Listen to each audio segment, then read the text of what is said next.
Hello guys, good morning. Let me introduce myself. My name is Mariska Malina NPM 2341110X. In this video presentation, I will discuss the topic psycholegal aspect in communication.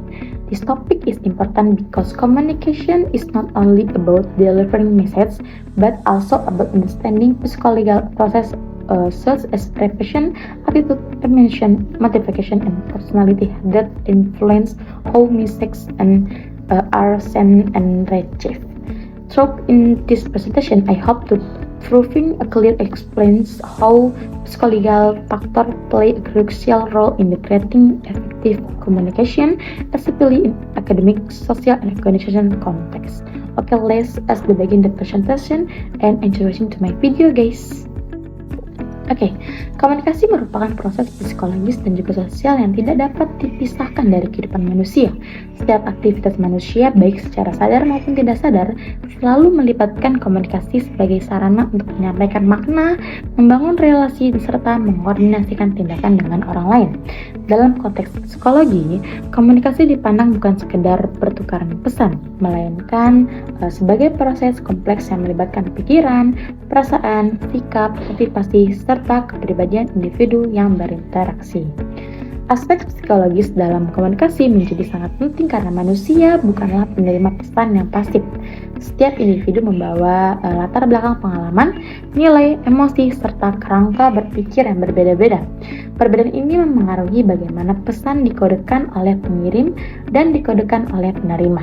Akibatnya, pesan yang sama dapat dimaknai secara berbeda oleh orang yang berbeda. Bahkan dapat menimbulkan konflik apabila tidak dipahami dengan baik. Nah, dalam konteks organisasi, pendidikan maupun hubungan interpersonal, kegagalan komunikasi seringkali bersumber dari faktor psikologis, bukan teknis. Oleh karena itu, pemahaman terhadap aspek psikologis dan komunikasi menjadi landasan penting untuk menciptakan komunikasi efektif, empatik, dan juga berorientasi pada hubungan jangka panjang. Persepsi sebagai dasar psikologis dalam komunikasi. Persepsi merupakan proses mental ketika individu memilih, mengorganisasi, dan menafsirkan informasi yang diterima melalui panca indera.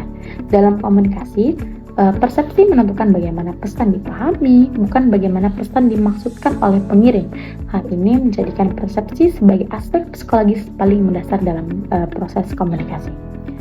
Persepsi sangat dipengaruhi oleh pengalaman masa lalu, latar belakang, budaya, tingkat pendidikan, kebutuhan, serta kondisi emosional individu. Misalnya, seseorang yang pernah mengalami konflik dengan atasan cenderung mempersepsikan teguran sebagai ancaman, sementara orang lain mungkin melihatnya sebagai masukan yang membangun.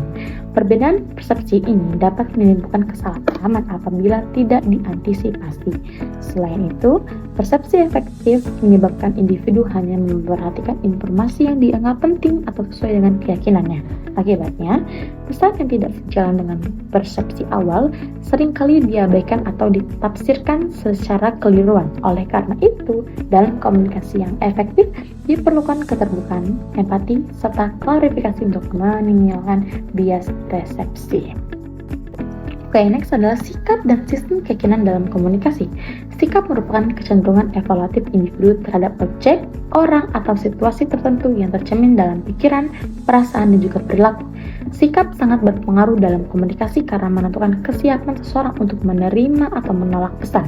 Individu dengan sikap positif terhadap lawan bicara cenderung lebih terbuka dan juga kooperatif.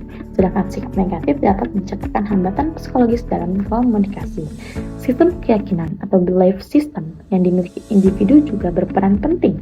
Keyakinan membentuk kerangka berpikir dan juga mempengaruhi cara individu menilai kebenaran suatu pesan.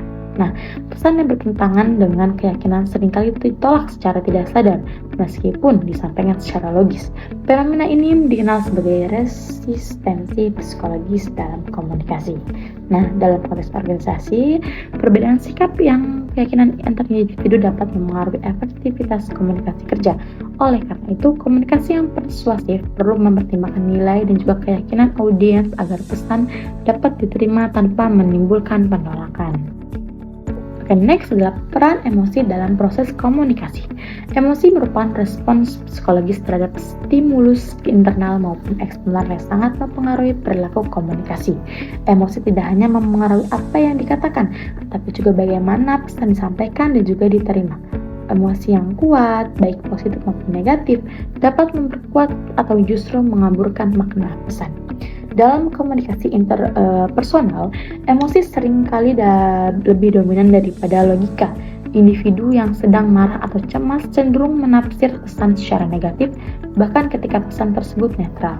Emosi juga cermin melalui komunikasi nonverbal seperti ekspresi wajah, kontak mata, gerakan tubuh, dan intonasi suara.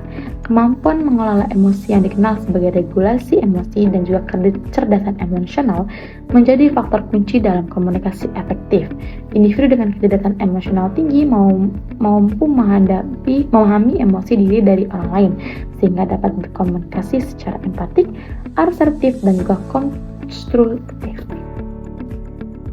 Oke, next adalah motivasi sebagai pendorong komunikasi. Motivasi merupakan dorongan internal yang mendorong individu untuk bertindak, termasuk dalam berkomunikasi. Setiap tindakan komunikasi pada dasarnya memiliki tujuan tertentu, baik untuk menyampaikan informasi, memengaruhi sikap, mempertahankan hubungan, maupun memenuhi kebutuhan psikologis seperti pengakuan dan juga rasa aman. Motivasi memengaruhi intensitas komunikasi, pilihan kata, serta strategi penyampaian pesan. Misalnya, individu yang termotivasi untuk berprestasi cenderung menggunakan komunikasi yang persuasif dan terstruktur. Sementara individu yang termotivasi untuk menghindari konflik mungkin memilih komunikasi yang pasif. Nah, dalam organisasi, pemahaman terhadap motivasi karyawan sangat penting agar komunikasi manajerial dapat mendorong keterlibatan dan juga kinerja. Pesan yang selaras dengan kebutuhan dan motivasi individu akan lebih mudah diterima dan juga diinternalisasi. Motivasi yang mempengaruhi intensitas komunikasi, pilihan kata, serta strategi penyampaian pesan. Misalnya, individu yang termotivasi untuk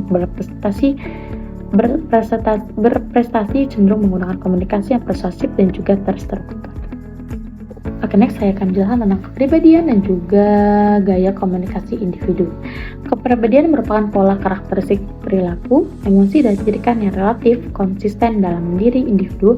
Kepribadian mempengaruhi gaya komunikasi, cara berekspresikan pendapatan, serta respon terhadap situasi komunikasi tertentu. Individu dengan kepribadian ekstrovert cenderung lebih terbuka, ekspresif, dan juga mudah berinteraksi, sementara individu introvert lebih relatif dan juga selektif dalam berkomunikasi. Selain itu, faktor seperti tingkat kepercayaan diri, stabilitas emosi, dan juga keterbukaan terhadap pengalaman juga memengaruhi efektivitas komunikasi. Nah, perbedaan kepribadian sering menjadi sumber konflik apabila tidak dipahami dengan baik.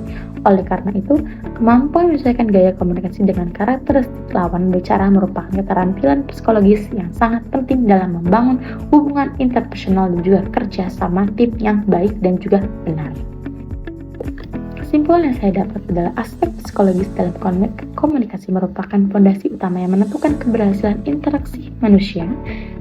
Persepsi, sikap, emosi, motivasi, dan juga kepribadian saling berinteraksi membentuk cara individu menyampaikan, menerima, dan juga menafsir pesan.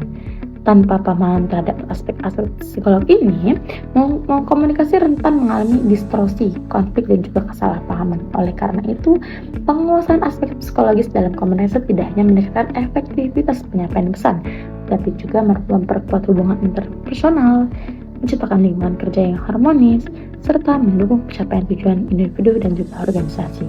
Komunikasi yang efektif pada akhirnya bukan hanya soal berbicara dengan mendengar, tapi tentang bagaimana memahami manusia secara psikologis.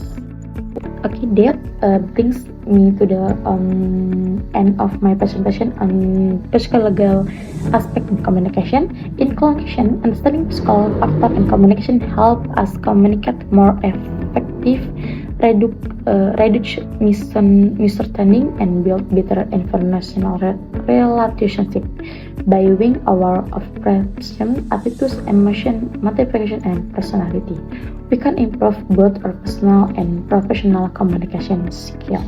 Thank you very much for attention. I hope this presentation is accessible and informative. See you again and goodbye.